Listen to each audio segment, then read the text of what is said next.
Shabbat Shalom, kol echad. Ze Rav Shmuel ben Yehoshua. Akshav im hashavua hazeh. 10-minute Torah. Rashbi babayat. So, hope you're all having had a great week, and Shabbat Shalom again in English this time. This week's portion is Shemini, and Shemini means the 8th. But before we get to that, we have to do some shout-outs, For all of those of you that were there Friday night, thank you very much for attending. It was, and I'm biased, but it was a great time. We had an abridged service. Then we had a funny play. It was great. Jennifer Stewart, awesome, funny, great job. And to all the, what are we going to call them? Not ready for Shabbat players or something? I don't know.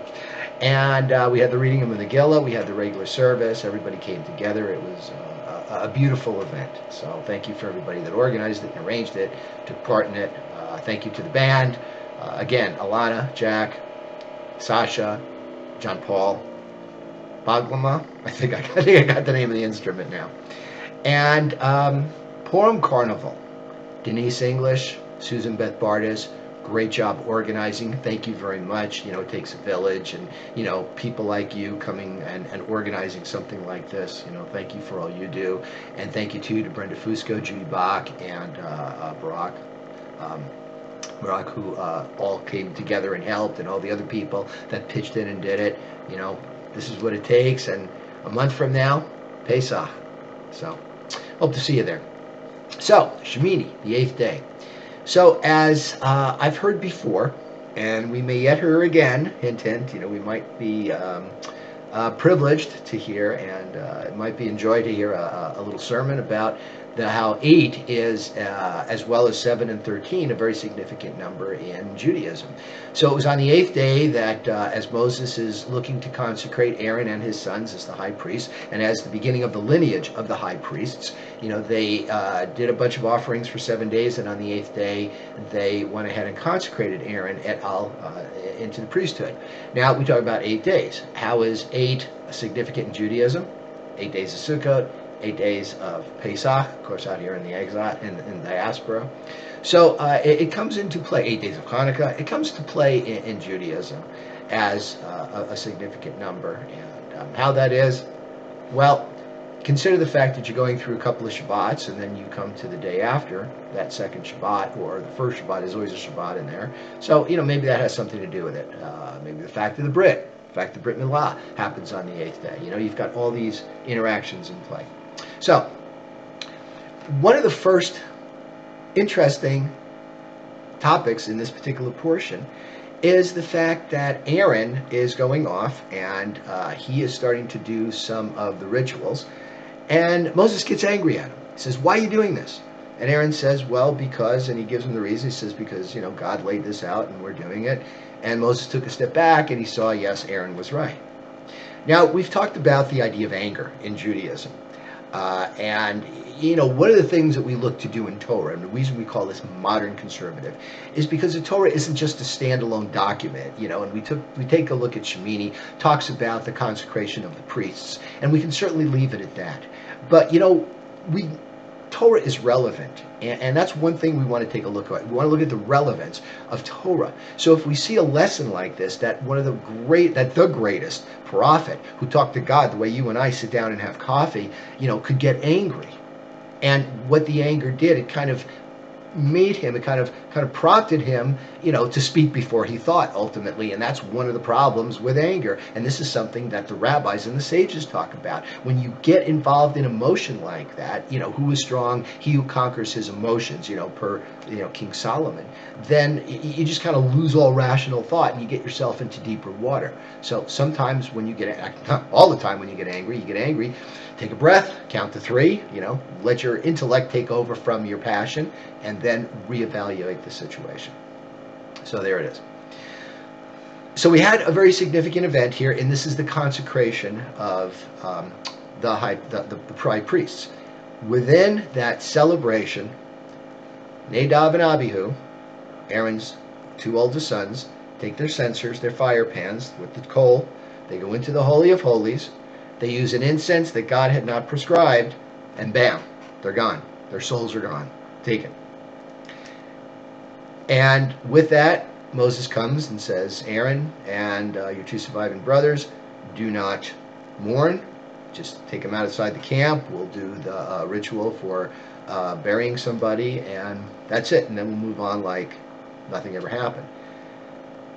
So we look at this, we say, these are the successors to Aaron. These were the high priests, the guardians of Torah. How could they possibly consider going in to the Holy of Holies and basically desecrating, God's word or God's commandments?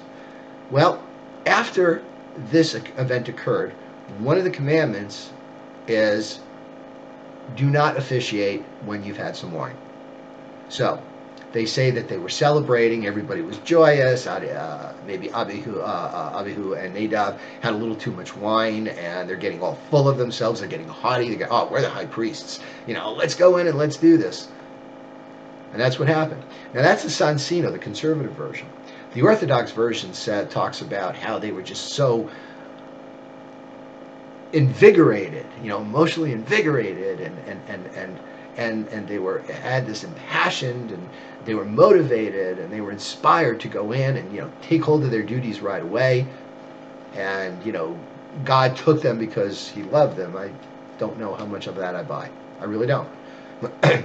One of the things that Torah does is it shows us that sometimes people can be frail. We have these frailties, these emotional frailties. Aaron and Miriam end up talking, smack about Moses and his relationship to his wife, and they end up getting sores. They end up getting these welts all over their body. That's what happens when you gossip. Moshe Rabbeinu himself, he was told not to strike the rock. He struck the rock, told to talk to the rock, and as a result of that and a few other things, he doesn't get to see the promised land. King David, right? He had an affair. He used his kingdom, for his own personal purposes, and as a result, his sons ended up coming after him, and he was exiled. See, so we see the frailty, and all of this is meant to show us, high and mighty as you might think you are, you're still vulnerable to your human passions. So we have a lot of discussion about passions, human passions, and how we feed into them in this particular portion. The fact that Moses jumped the gun and saw what Aaron was doing and got all upset and went off on Aaron, and it turned out Aaron was doing the right thing. Nadab and Abihu, they were just so full of themselves. They're like, oh, we're big mockers now, and this is what happened. They did the wrong thing. So there it is. So we talk about the consecration of the priest. We talk about the purity, going through all the rituals and the sacrifices to atone, and Aaron's bringing the bull to kind of atone for the golden calf.